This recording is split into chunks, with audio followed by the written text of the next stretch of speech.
So today we have the pleasure to exchange with Zak Stein. So Zak is a writer, an education philosopher, and the co-founder of the Consilience Project. So correct me if I'm wrong, but it's a transmedia body that seeks to catalyze a kind of cultural enlightenment that could help us address the world's major problems. Zak, thanks for being with us today. Yeah, it's a pleasure. Could you explain to us the idea behind the Consilience Project? The Consilience Project is an initiative of the Civilizational Research Institute, which is a think tank entity that I co-founded with the founder, Daniel Schmachtenberger.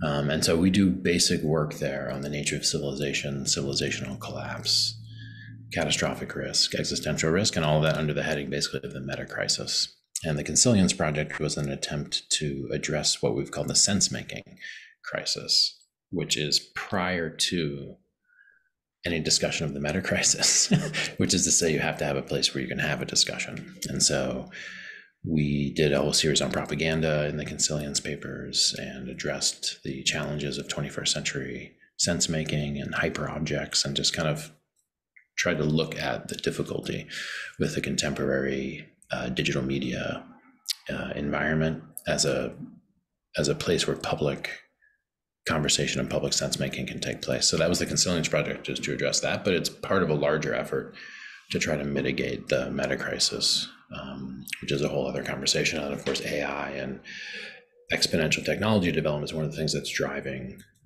this risk landscape towards more probable catastrophe. Okay, thanks. And you wrote an article in the Consilience Project about the crisis, the ongoing crisis of education.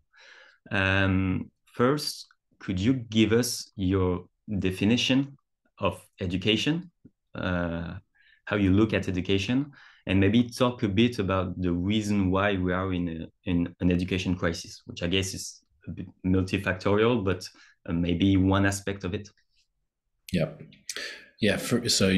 When you ask a philosopher of education to basically talk about what education is, you get a long answer. So Yep. The first way into that is to separate education from schooling, right? So when you say education, and even when you say education reform or education crisis, most people think schools. They think there's a problem with the schools, or there's a crisis in the schools, and that education and schooling are synonymous. So the first thing you have to realize is that what we call schooling, especially the large public schools, are a relatively recent invention. And even the institution of schools in specific is a relatively recent cultural invention, given the whole history of human civilization and pre-civilized human societies. So when I say education, I'm speaking about something more basic and fundamental than schooling, which has always existed in every society that has ever existed of humans. Where schools haven't, there's always been education. And so for me, education is about the social practices and institutions that facilitate intergenerational transmission of culture. So it's about the handing on to the younger generation the knowledge and personalities and dispositions and worldviews of the technologies and all of that. And so at its most basic level, that process, the process of intergenerational transmission, the most basic place that occurs is in the family unit.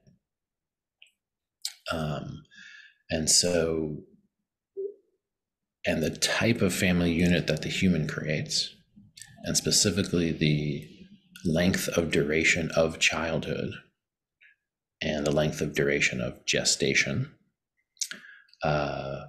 makes what I call education a species-specific trait that separates the human from other animals, that we are the species that educates, and are defined thereby. So all the things that separate us from the natural world and give us the ability to actually destroy the natural world, which no other animal can do. No other animal can destroy the entire biosphere. Now, animals can destroy parts of the biosphere. Beavers, for example, in North America, rearranged the entire topography with their ability to make dams, but usually that was in some sense net beneficial. It created more biodiversity because they created lakes where there weren't lakes and things. But animals impact the environment, but nothing like the way humans impact the environment. Humans are now despoiling and depleting, polluting and extracting at planetary scale. But likewise, no other animal can hold itself to be responsible for the whole biosphere, right? So no other animal can say, whoa, we have to protect the whole biosphere. And both of those things come from this ability to transmit knowledge and culture and technology intergenerationally over many, many hundreds and hundreds and hundreds of years. Do you get this cumulative process of intergenerational transmission? To me, that's distinctly human. So therefore, when we get to modernity and we get to the making of the schools as we know them, and we encapsulate education there, we still have education going on in the media and in the family unit and in churches and in other places. So it remains broad. So that is the broadest frame of what education is. It's the way the society reproduces itself. It's a social autopoiesis, a society-wide self-recreation through intergenerational transmission, which is a mouthful. And therefore, it is also very fundamental to what it means to be human. And so when you change fundamentally the structures of education, as has happened historically, usually with communication technology, the difference between an oral culture and a text-based culture versus one with radio and television versus one with digital, right? All of those changes changed intergenerational transmission very fundamentally, changed education, broadly construed fundamentally, changed what it kind of felt like or meant to be a human. And so that brings us to today, where we're looking at digital technologies and specifically AI, with the potential to very radically disrupt existing processes of intergenerational transmission so that the educational crisis becomes truly potentially catastrophic. So that's like the broadest argument that I'm making, is that we face a crisis of intergenerational transmission that is profound enough to potentially end civilization as we know it. So it's a catastrophic risk, technically, which is why I work on it. So that was a very long answer to your question. That's the full scope of what I see. So, and again, technology has been disruptive to education for a very long time, and especially communication technologies. And so we're at a very climactic moment in the reorganization of human education by technology. Okay, so before going through the AI revolution, according to your work, one aspect of the educational crisis is standardized testing and our tendency to give value maybe only to things that are measurable. Could you maybe explain us a little bit in more detail? Why is that so? Yeah, so this issue of measurement as applied to education as one of the things aggravating the educational crisis, it's tied to this broader issue of the role of measurement in the creation of human civilization. And so this should be near and dear to your heart as someone from France, where the metric system radiated out from France after the revolution. But the reason that during the French Revolution, there was a cry that was one measure for all man, for all time. It was one of there's also, freedom, liberty, and there were other ones, but one of them was about measurement specifically. And, there was obsession about measurement among the founding fathers of the United States. And the United States never converted to the metric system because of certain both infrastructural requisites of already laid down stuff and esoteric beliefs about the Solomonic cubit. Solomonic cubit being the cubit used by King Solomon to build the temple in the Bible, or the cubit used by Noah to build the ark, And so I'm raising all this just to say that the issue of measurement is actually very close to the issue of civilization. And it's one of the first kinds of artifacts that we systematically handed down through intergenerational transmission was calendrical record keeping. And calendrical record keeping usually required the creation of some type of measurement tool, even if it's just like a marking stick to get the menstrual cycles of the key women in the tribe, to get a sense of the lunar cycle and then the overall temporal cycle. Artifacts like Stonehenge and some of the most ancient archaeological large-scale public architectures were actually measurement instruments, usually astronomical measurement, to get the returning of the solstice, for example, captured by the transformation of time from a phenomenological perception to an external perception. So all I'm saying is that measurement's a deep, deep, deep thing. And with modernity, we began to standardize measurement in a way that was unprecedented. We began to both standardize it and remove it from the limits of anthropocentrism. The metric system did this specifically. It was no longer a foot. The foot was actually literally the king's foot. And when a new king came, in the ancient regime, as it were, you'd get a different sized foot. And that was part of the fiat power of the ruler, was to set the measures. And so this notion of sizing a measure, and then of having a standardized measure that is kind of like uniformly applied across the entire domain, is a pretty novel recent invention. And the IQ testing movement, which began with Binet in France, who never imagined what it would turn into in the hands of the Americans, who turned it into a large-scale industrial-style standardized testing infrastructure.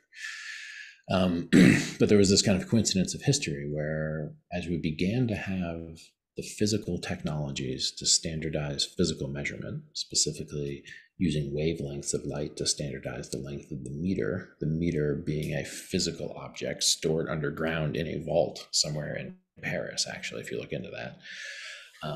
So we actually were, through scientific material science, able to standardize measures in a way we never were, and that allowed for interoperability of rail, military, and consumer production, and all of the stuff we take for granted now, through standardized measurement around that time, really truly internationally towards the end of the 1800s.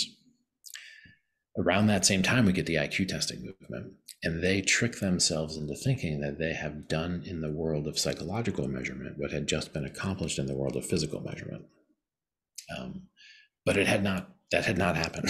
The IQ test is a very crude, arbitrarily, poorly standardized, scientifically, it's become a kind of scientific habit to use the IQ test, even though it's completely inadequate as a measure, and was demonstrated years ago, I think most convincingly, by in the book called The Mismeasure of Man by Stephen Jay Gould. It's a very important book on this topic. But the broader point I'm making is that in the early 20th century, around the time of the World Wars, we began to implement large-scale standardized testing of human psychological traits, as if we were doing it as if they were physical traits that could be measured the way we were measuring things on a large scale in industrial supply chain and factory work, right? So the factory school, the modern school as we know it, is modeled very explicitly on the factory.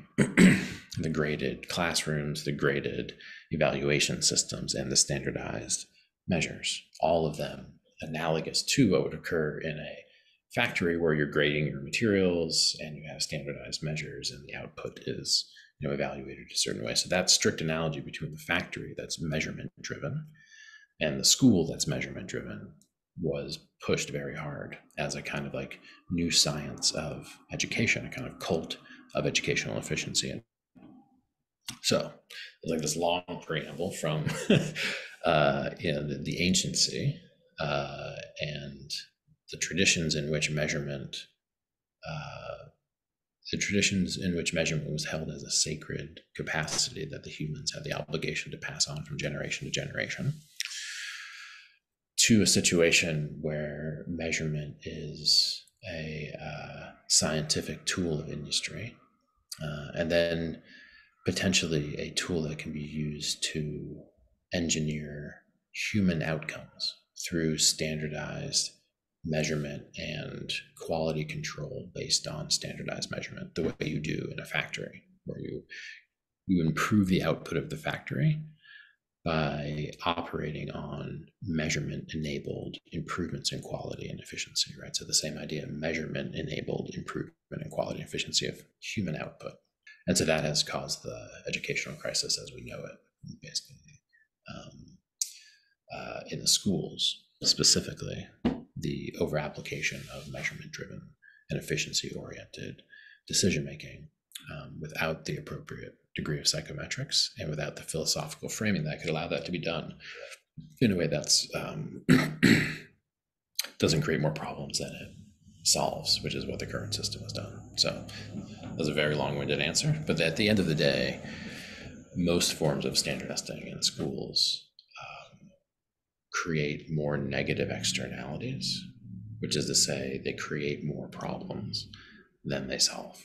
It's not that they're not useful. Sometimes they're useful for certain types of decision making. You do need standardized assessment, but if you over focus on standardized assessment, then all of the stuff you're not measuring starts to be the main effect of what is being produced. You think, oh, you're just improving math scores. Look, we're just improving math scores. Isn't that great? The most important thing we can do is move this number up on the math scores. Look at that. We're improving math scores, but you're not tracking all of this other stuff, like quality of life of the students, like long-term illness that's stress-related from student competition on tests, like the effect on their approach to learning as a result of having to cram for specifically narrow tests, right? So there's all of this stuff that occurs as a result of over-optimizing one narrow metric. So it's not that it's not accurate. Maybe it's accurate. It's not that it's not useful for what it's built for. Maybe it's useful for what it's built for. It's that doesn't matter because you have to holistically factor the entire impact of the intervention. When that's done, then standardized assessment has a small place in the overall evaluation of educational quality and in the overall assessment of student performance. So it's not that there's no place. We have overemphasized it, in the United States in particular, tied it to the distribution of resources for schooling. Thank you. And in your opinion, why the narrative of measurement is the only thing we must value? Why is this narrative has been winning through the ages? Do you have an explanation for that? There's a couple, and it's a very deep question. It's hard to answer that question. But so the work of Ian McGilchrist, Ian McGilchrist's work.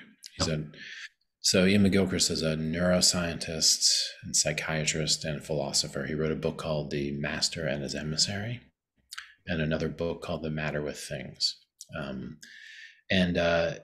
He hypothesizes that what you're describing here, like this overemphasis on measurement, the taking of the part out of context and just trying to improve the part, right? The kind of like taking a complex, really complicated system and turning it into something quite simple and linear. There's a whole bunch of those ways of thinking which are associated with the left hemisphere. And then there's other ways of thinking which are holistically factoring the entire situation, not separating the part from the whole, but seeing the part in the context of the whole, factoring long-term outcomes, factoring non-measurable qualities of experience associated with the right hemisphere. Now, in a healthy psychology, these two things are interacting. Your ability to factor the whole situation and to zoom in on narrow parts of it, can you move back and forth between those things? But he's suggesting that there's a widespread hemispheric imbalance due to the nature of our culture, which has this left hemispheric trait of the overemphasis of the part, the narrow measurement, the overconfidence in the accuracy of the narrow measurement, and the acting on the basis of fiction rather than embodied experience, that we are prone to that form of thinking due to a long-term hemispheric imbalance that's been passed down from generation to generation at the level of like architecture. So there's this deep neuropsychological explanation that McGilchrist has posited. I'm not saying I agree with that. I'm saying that's there. And it's answering this question. Why are we so in love with measurement and so kind of worried about things that can't be measured? And then there's something else that occurs in more recent history, which would be the emergence of a certain form of collective decision making, what we call like democratic decision making. And so there's a book by this guy, Theodore Porter. It's called Trust in Numbers. And it's about this question. It's about this move from like how we make large scale public decisions about like the distribution of resources for education, for example, is a classic one, or building this highway here or this dam there, right? Or relocating these populations, or the large scale decisions governments make used to be made by a small aristocratic class with no data. And so that was like a problem. Well, maybe we shouldn't do that. So then the idea, well, what could replace that form of decision-making would be some open democratic decision-making with data, meaning third-party objective data, not like your opinion, right? Or not like the preferences of your class, but rather something that any man off the street could look at, like some statistics, and say, this is a better decision. So there's a kind of understandable move away from cloistered aristocratic decision-making towards open, numbers-driven democratic decision-making. So what numbers can do is facilitate abstract trust. So aristocratic decision-making runs on, oh, we went to school together and my wife knows your wife, and our families have been doing this for hundreds of years, and like there's this deep trust, if you will, that's established that allows the aristocrats to just do what they want. But when you don't have that, and of course that has many fail states, like I'm not saying we should do that, but I'm saying there's a reason that worked, and there's a reason that there's been a kind of new right conservatism and wanting to move back towards that type of governance process, because what you get with the democratic kind of data-driven is the reduction of what can be discussed to that which can be measured. And so while you get the benefit of objectivity and you get the benefit of abstract trust, meaning trust between people who really don't know one another, but they trust this measurement instrument, or they trust this statistical method. So I don't need to trust you, know everything about you, but if I look at the numbers you're presenting me, we can all look at these numbers and come to an objective decision together. And we don't have to talk about subjective preferences like what's beautiful or what's good or what's ethical. We can just look at the numbers. So that's another factor here, is that there is a certain type of institutional decision-making that we have figured out how to do in modernity using measures and measurement. And we don't know another way to do it. We just don't know how to have non-measurement driven decision-making about large-scale decisions. I mean, nor should we, right? So it's like, how should we make questions about what to do with our educational resources, if not through assessment, right? So there's a little bit of a bind there, so we built institutions complex enough that the only way to measure what's going on in them is with these complex measurement instruments. But we know that certain types of measurement-driven decision-making are completely inadequate and don't factor a bunch of relevant stuff, which precisely can't be measured, often the stuff we care about the most. So that's a little bit more there. There's kind of a deep preference we have at the level of our brain as a result of how we're socialized.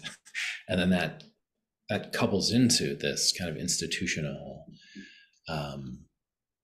completely understandable institutional practice of moving away from the kind of intuitions of an elite class and towards the objective numbers provided by like public polls and statistics and standardized tests, and seeing that as, while faulty in some respects, less dangerous than the prior large-scale decision-making, which was just aristocratic fiat, or at least that's how it was perceived. So that's a little bit of why we would do that, why it's actually reasonable to do that.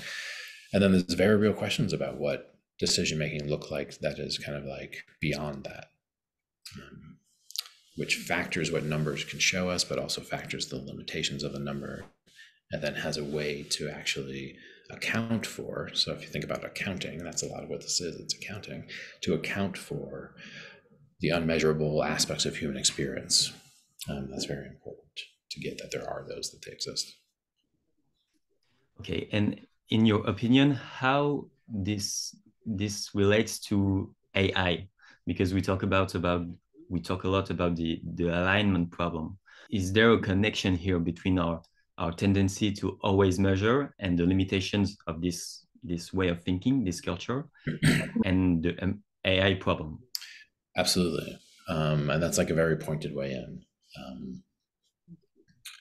So one of the things that measurement does is turn continuous dimensions into discrete variables, which is to say, to turn a surface which has no distinctions into a surface that has distinctions.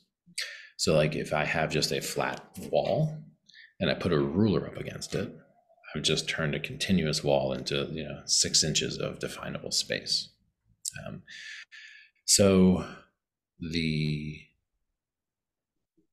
binary substrate of silicon requires that form of measurement transformation of reality. So I'm getting very abstract here, but basically like AIs can only perceive what is measurable. Humans can perceive what is measurable and what cannot be measurable, and can intuit the immeasurable. So there's the what can't be measured, meaning this type of stuff you just can't apply measures to, like human emotion, for example, and a few other things. And then there's the immeasurable, which means it's just beyond the scope of measurement. This is sometimes called a non-computable problem, right? And so our brains are able to grapple with the non-computability of reality. AI, by definition, cannot grapple with the non-computability of reality. So this is a long way of saying that we, through our obsession with measurement, have created this form of artificial intelligence which can only function in relation to measurement and not in relation to the immeasurable. We mostly function in relation to the immeasurable, except when we get into institutional contexts and other contexts that demand us to have formal measurement. But like, if a mother and a child are interacting over or during a meal,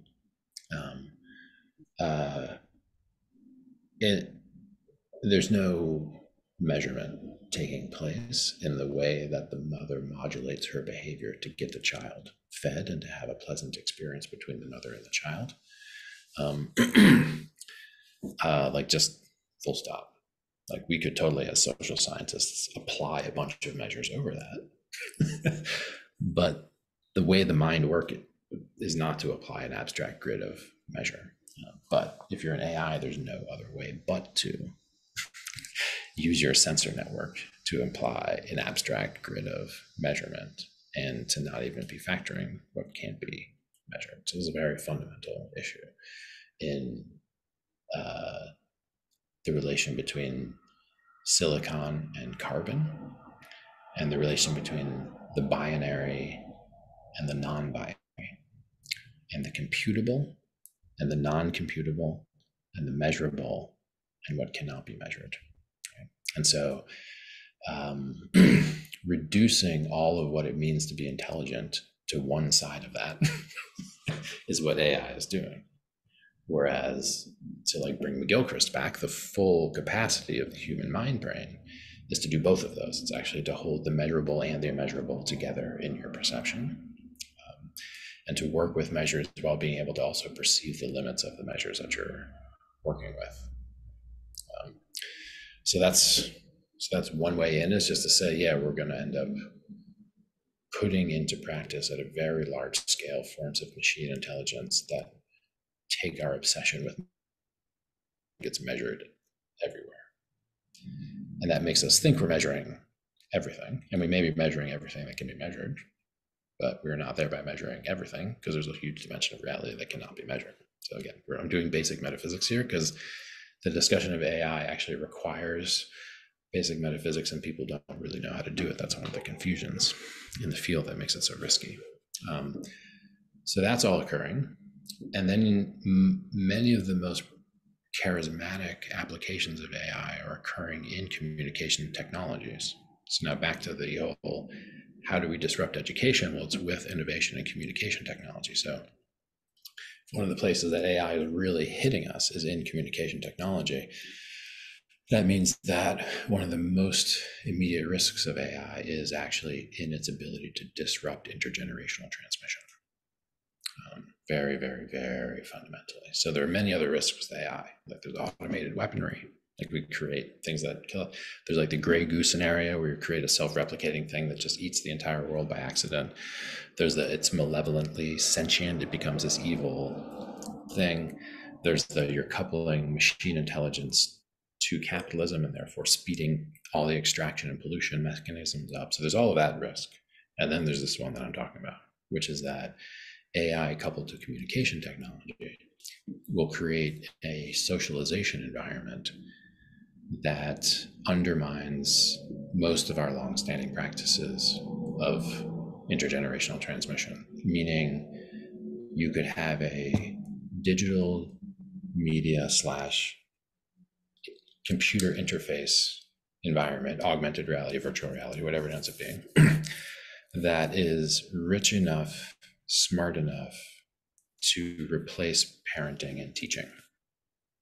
You know what I'm saying? So it's like the AI got so good and so interfaced with the rest of what's available on the internet and so available to you as a conversational partner, the AI, that human relationship becomes kind of outdated or kind of silly. Like, why would I talk to my mom or my teacher who have limited information when I can talk to the AI that knows everything, right? Like, why would I talk to my mom and teacher who sometimes get mad and upset at me when I can talk to the AI who never gets mad and upset? Right? My mom and the teacher who don't know XYZ about me, but the AI does know that about me because it's tracking all of the behavior I do online, right? So there's this possibility in the near future, which is already showing up in small little pockets already, where people are making human to human relationships less important than human to machine relationships.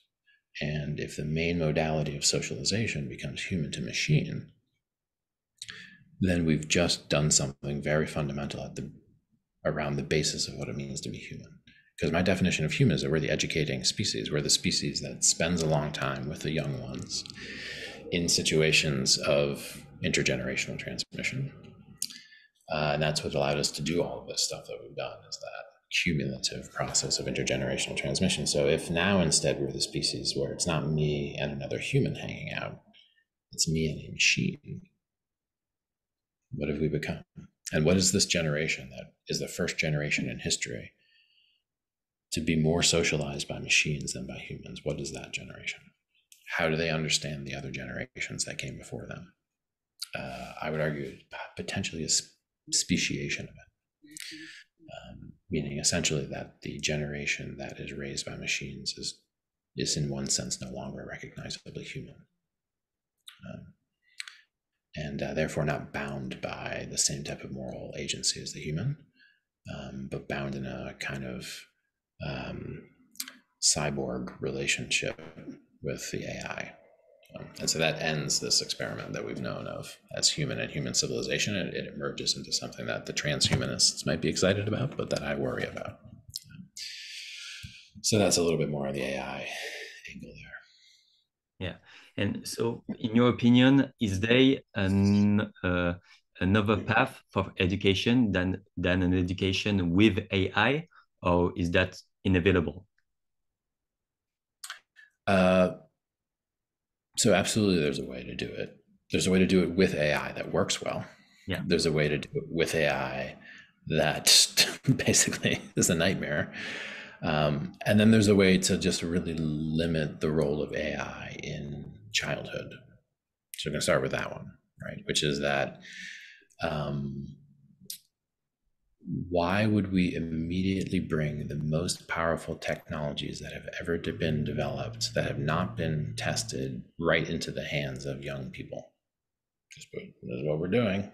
It's completely what we're doing. So there's just a basic, simple, I guess it's a conservative argument to make, to just say, let's just make this like 18 and over kind of thing. Like, let's not experiment with kids and AI. So that's one thing. And this is from like a very basic public health perspective. So the smartphone, as we know it, the kind of the screen-based smartphone, the iPhone being the kind of canonical example, we're coming to understand that the nature of that technology and its ability to capture our attention is dysregulating the nervous system in a very fundamental way. So this isn't about like the content that comes through. So this isn't about like, is my son being radicalized by Andrew Tate or whatever's happening, right? This is about just what does it mean to have one of these machines in your hand all the time and to be distracted by it all the time. So now you go from the phone to putting on augmented reality glasses, which make the interface not a screen, but a overlay, a digital overlay, a spatial computing overlay over your given visual field. Now you're locked into that thing all the time. And as I said, we already know the smartphone in its simplicity dysregulates both the nervous system at the level of attention and at perception. Like, it messes with your eyes and gives you headaches and keeps you up at night and does other stuff. Makes it hard for you to focus, creates depression. I'm not sure why. I could guess. So the idea that we could get to a point where the technology is just demonstrably bad for the human nervous system, in the way that like a drug is demonstrably bad for the human nervous system, right? So this is my first argument for like, slow down, is that we don't know that it's not just really bad for the human nervous system, regardless of the content and the way it messes with authorship and all of this other stuff that AI could do, and that it could replace parenting and socialization and all that. That's bad. But at a very fundamental level, it could create stimuli that are so overwhelming and so captivating and so extendedly used that you could just be really downgrading people's nervous system's capacity to deal with the world. So that's number one. So I would say regulate the stuff at that level. First of all, test it at that level. What happens to your eyes and your nervous system and your attentional system and your digestive system and your diurnal rhythms and sleep patterns and things when you do heavy use on just a simple screen. And then when you start to bring out the augmented and virtual reality stuff, do basic safety tests on the nervous system. That's your first thing. And I would say that would lead us to probably not have the developing nervous system of young children be completely preoccupied with these untested advanced technologies. So let's make them 18 and over and heavily regulate the exposure of these to young kids. So that would be my first point. And then the second would be that it's possible to make educational technologies where what the technology does is not get you looking at the screen more and more and more. So like, if most of the way we use these technologies now, when we think about the use of digital technologies in schools, we think about kids sitting at computers. Like, what is this school? Instead of listening to the teacher, I look at the screen. Instead of taking a test on paper, I take a test at the computer. So in my book, I talk about this decentralized educational hub network. And one of the core ideas there is a basically algorithmically enabled pop-up classroom generator. Right, so this is an AI. It's not a generative AI, it's not talking to you, but it's tracking all of the information in the hub network. It's tracking who's interested in what, who knows how to teach what, who lives where, who has what availability when, what ages, what skill levels, all that stuff. And then the algorithm says, hey, this Saturday, you guys could meet for 2 hours and study this thing you're all interested in. And that's an educational technology. Literally, you look at it for 3 seconds. Oh, whoa, I could have a meeting on Saturday, not with my computer, a meeting with people, all of whom are interested with different skill levels. And there's like an assigned instructor. So it's a pop-up classroom generating algorithm, which drives you into human communication with other humans in real space and time, not drives you deeper into screen-based exposure to abstract ideas and text. So that's a very simple flip, which is that if you're building AI-based educational technologies, prioritize the way those technologies can bring humans together, rather than prioritizing that technology's ability to capture human attention and distract it from other humans, which is what a ChatGPT model does. Like, you make anything where the whole user interface is that you're having a conversation, you already just, first of all, force this into a delusional relationship to a machine. So you forced us to perceive the machine as if it's not a machine. So why'd you do that? That was a design choice. And you've now made a conversational partner for us, which is not directing us to go speak to other people, but keeping us speaking to it. So I'm saying that is precisely the opposite of what a good AI-based educational technology would be. It wouldn't trick us into thinking the machine is like a conversational partner, and the machine would be interested in getting us connected to other humans in real time and space educational relationship. And it could do a lot of stuff that could not be done before. Algorithmically based skill assessment, generation of curricular artifacts to be used in the meeting. So like, it's not that you couldn't use kind of curative and generative AI, you totally could, but the focus of what it's creating is a human experience rather than creating some experience you have alone with the screen. So that's my general sense of like the design landscape, which means most AI projects just stop because most of them are about building tutoring systems and attention capturing kind of chat-like interfaces, eventually humanoid simulations that have real-time conversations with you. And I think that, that's the wrong way to go. So. Okay, thanks. Is there an advice maybe you could share to a young person that might listen to this conversation and want to help address the meta crisis that we're in? I mean, to the point I was just making, learn how your own mind works. And there's lots of ways to do that. Reading and reflection, meditation, psychotherapy, but learn how your mind works, because we're reaching a point with the technologies and AI in particular where the thing that's being degraded, so like if in a mining operation you degrade the soil and you take the whole mountain apart and you get the rare minerals that you're looking for or whatever. In a foresting operation, you destroy the trees, right? In these types of things, what's being destroyed is the mind. And that's very tricky because it's hard to know. It's not visible in the same way. So you have to know what the qualities of your mind are to know what you are losing if you are losing it. So this is,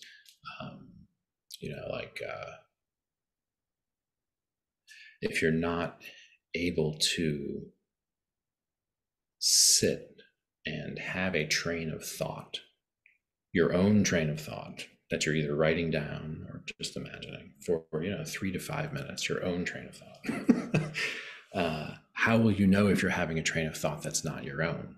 Which is to say, when you've been prompted by a meme or you've been prompted by a video online to be thinking a certain direction, are you able to be like, whoa, that's a crazy line of thought, different than the line of thought I would have if I was exposed to that, or different than the line of thought I had yesterday, and I could actually take the line of thought this way. So just that ability to check the natural direction your mind is sent in by the internet and to stop it or to let it go, but know that you're letting it go, as opposed to just be literally moved around by the algorithmic curation of your experience and soon the AI generated content, right? So there's this ability to have sovereignty over your own mind that needs to be number one thing. Then after that, figure out how to begin to do the research necessary to locate yourself in the situation.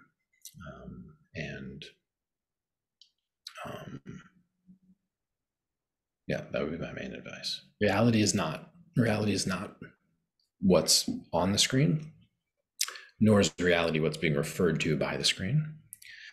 reality is right here all the time with you. And so knowing your own mind means knowing how to perceive reality and say things that are true without having to reference the internet or be a scientist or something. And it's weird that you have to say this, but this is what modern schooling has led us to believe, that we're not allowed to say things that are true unless they're verified by authorities or like some kind of scientist. But in fact, if you love your wife and you say you love your wife, or you love your dog and you say you love your dog, that's true. And so it's easy to say true things if you know the nature of your mind. So go there first and get that in order, and then start to worry about the bigger picture stuff. That would be my suggestion. And unfortunately, I have to run. But we should follow up and do this again. We're just kind of getting started.